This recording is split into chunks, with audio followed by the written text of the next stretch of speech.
Və indi hazırda səhnəmizə çox qeyri-adi, həqiqətən maraqlı işlər təqdim edən, bildiyiniz, bilmədiyiniz mahnıları gözəl yorumlarda bizim üçün oxuyan Zəminə Rəhimova.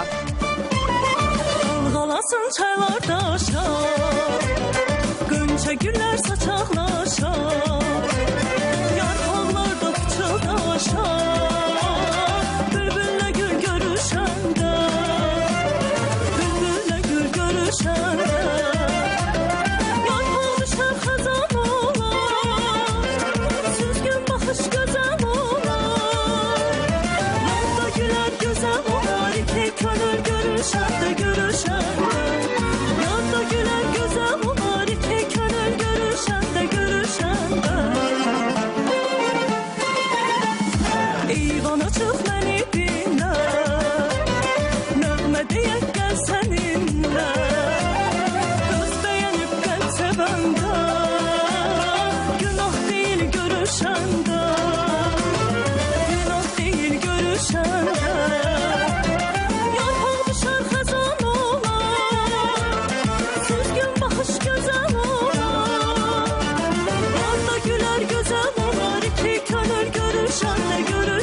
söyən şərhatınız.